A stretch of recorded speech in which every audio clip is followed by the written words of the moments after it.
Okay, hi. So I've mostly completed reading the book The Parallax View by Slavoz Zizek. Um, so I'm gonna kind of go through some of the ideas in this book in order to organize, I think, myself around the ideas, um, given the knowledge that I already have and what I took from the book.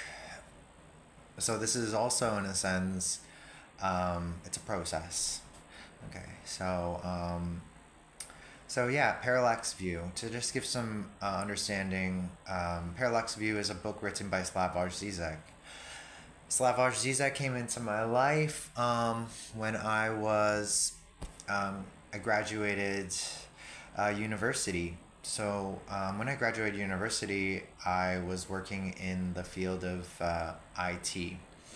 And at that time, in IT, I met one of my friends who helped me get the job. Um, and he introduced capitalism to me. He also introduced Slavoj Zizek. So my friend, he was quite cynical in some way, not necessarily optimistic about things, but you know, also open-minded and curious. So I was really fascinated. I was always talking to this person about philosophy, um, or about ideas, and we kind of had a really good working relationship throughout university. And I then became really curious about Slavoj Zizek. So if you've ever seen his videos, Zizek is somebody who is quite critical when it comes to politics. And so, um, in many ways, his opinions criticize almost all angles of the spectrum of the political. And he even seems to be able to find a way to undermine even social justice politics. And often, how he's able to do this is through, um, of course, critique, applying ideas from quantum physics, um, continental philosophy, particularly Kant, Wagner, Hegel, and some few others I don't quite remember at this moment. And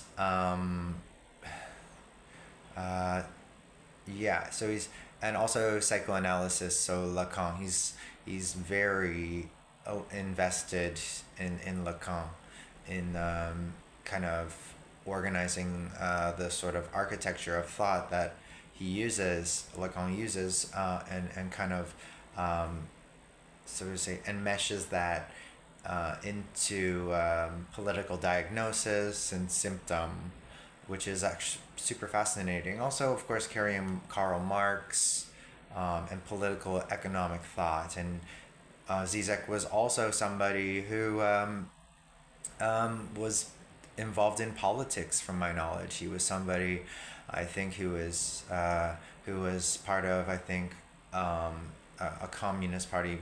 Could be wrong specifically, but I do believe he was working in the politics. So eventually, I think he moved out of politics and became a theorist, famous for books like The Sublime Object of Ideology and other topics. Sublime, yeah. Okay, so, anyways, coming back to the parallax view,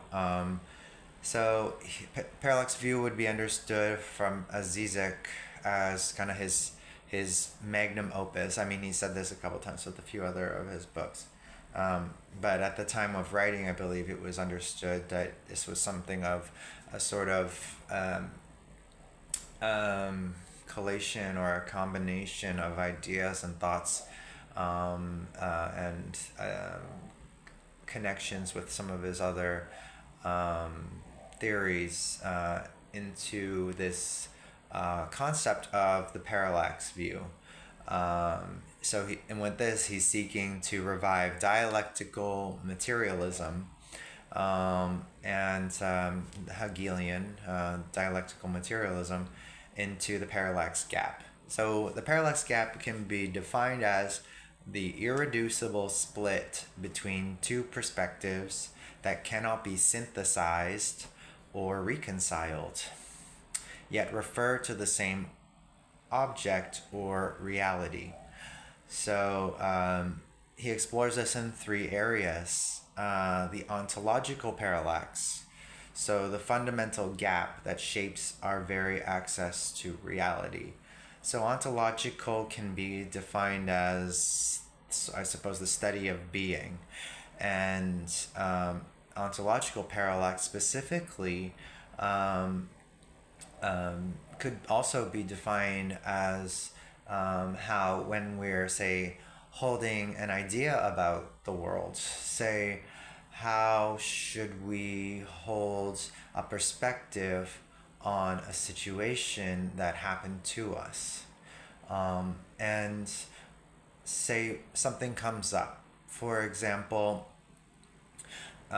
we are provided with a critique of ourselves in a way that, I suppose, damages our sense of self.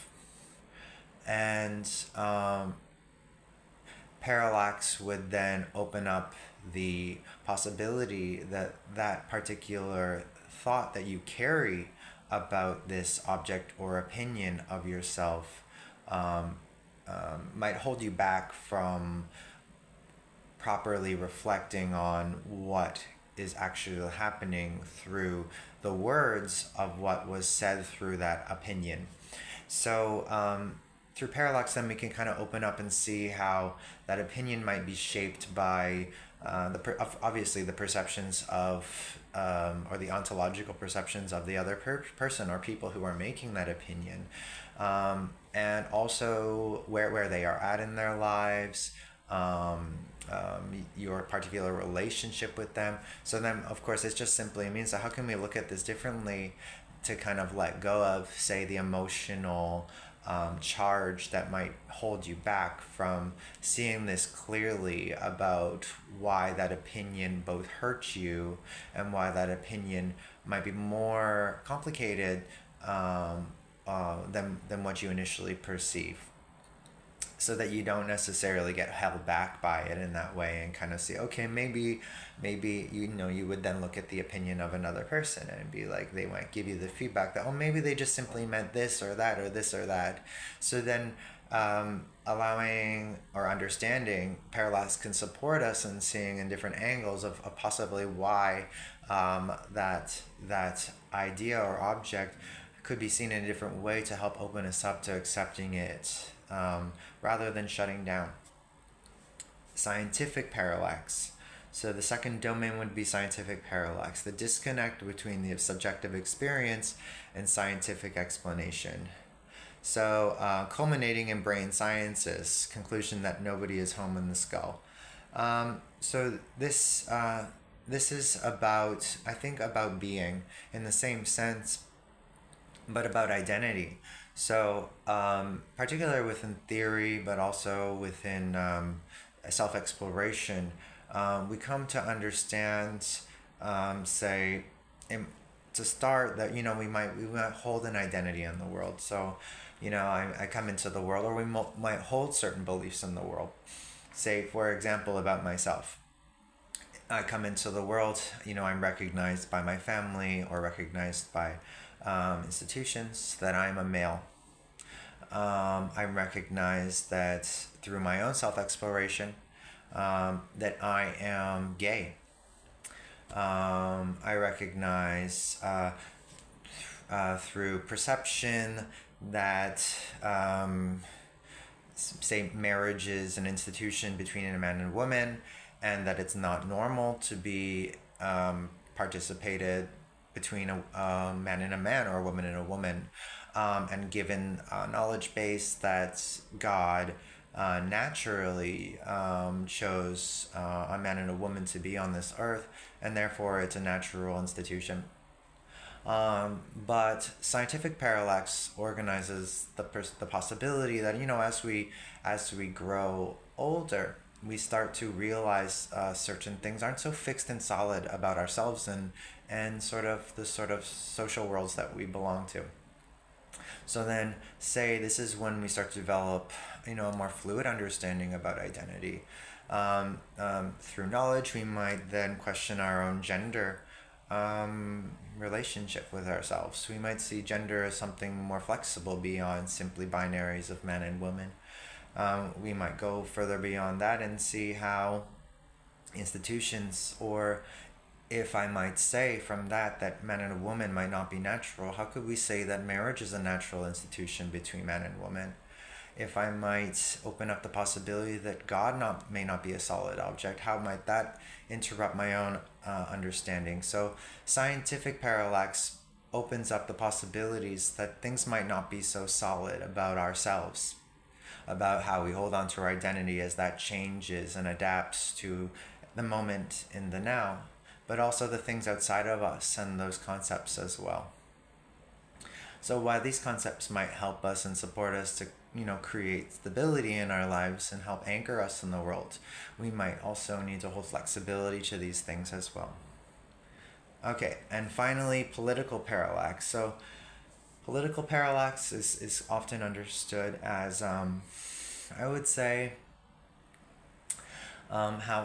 for example, we might end up in social antagonism. So social antagonisms that resist any common ground. The most common idea of political parallax could be seen through, I suppose, the Gaza situation. So through parallax, like I said, it's kind of like an irreducible gap, a split. So we might be able to look at the Gaza-Palestine situation from one perspective as a human rights abuse. We can see that innocent people are being murdered or killed. If we sort of neutralize it and create a neutral ground there, we might say they're being killed without any particular social protections outside of the command of law. From the perspective of, I think Jewish rights, I think the Jewish community might see Palestine as a social threat to its persistence in reflection to centuries of dislocation, dispossession, and violence. And so it becomes an act of, I suppose, retribution, but also an act of reclamation of existence on this earth. So they hold a sort of, I suppose, perspective about maintaining themselves and holding possession within a world that acknowledges sovereignty within a nation state model, that their right to existence is justified through the erasure of that, or subsumption or inclusion into Israel. Then you might have also the perspective of, say, partnerships. So, of course, then you might have other, interests in there. So you might have partnerships with Israel that might gain certain economic or political advantages through that relationship, and the same goes for human rights as well. So there's also interlinking perspectives about advantages that could be shared or carried through human rights positions.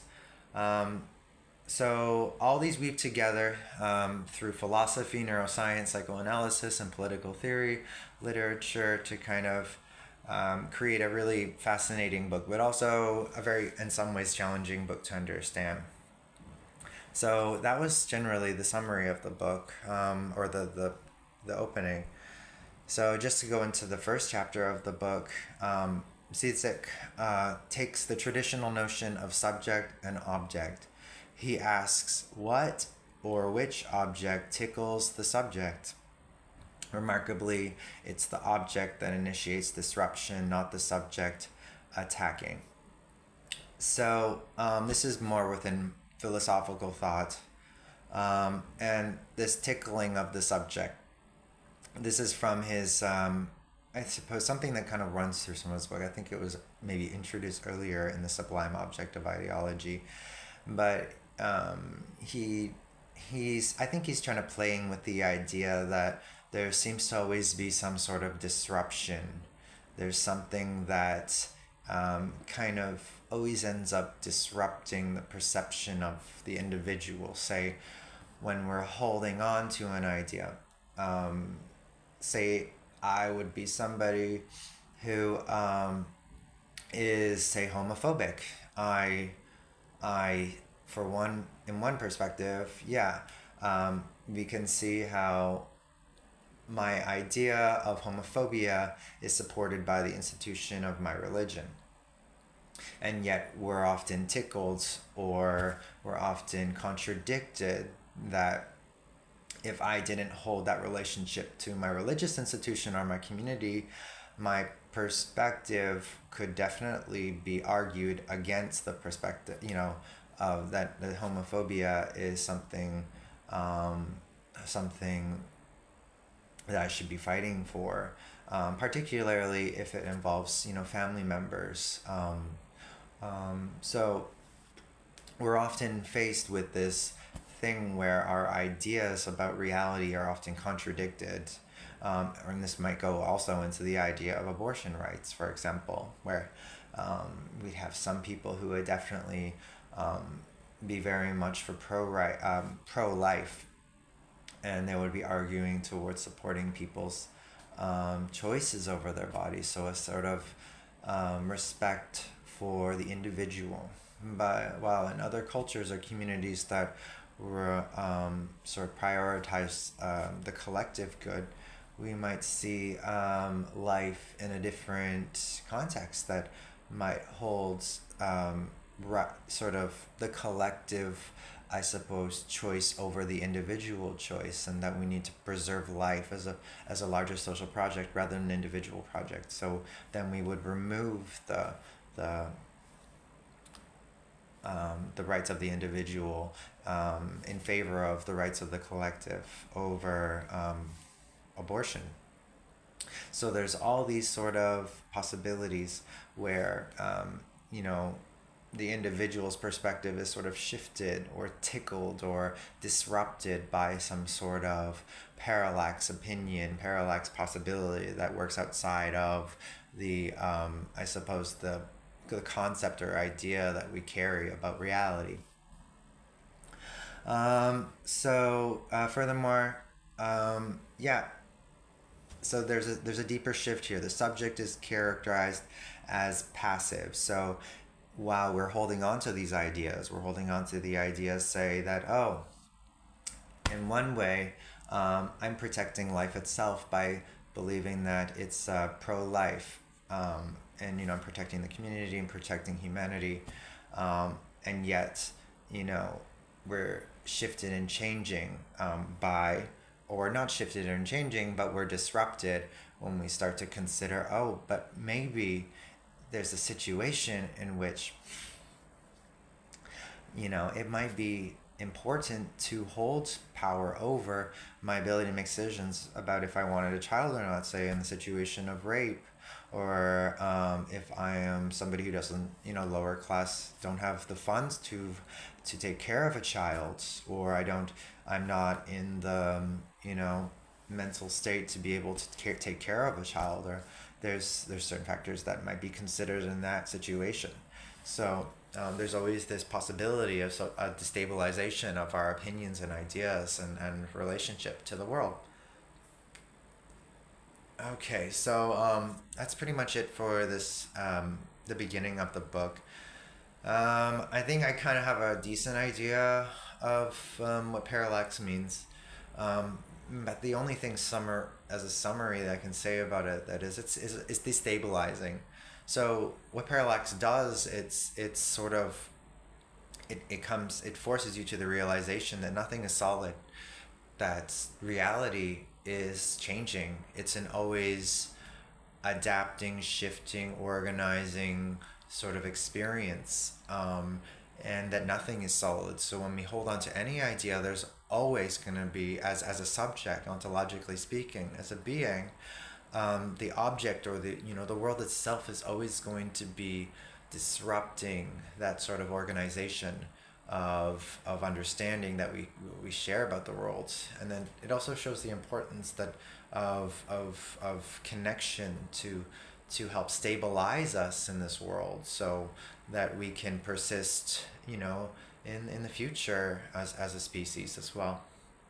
So, anyways, yeah, I'm gonna be continue to make more videos about this book because it was super fascinating, and I hope you enjoyed this too. Okay, bye.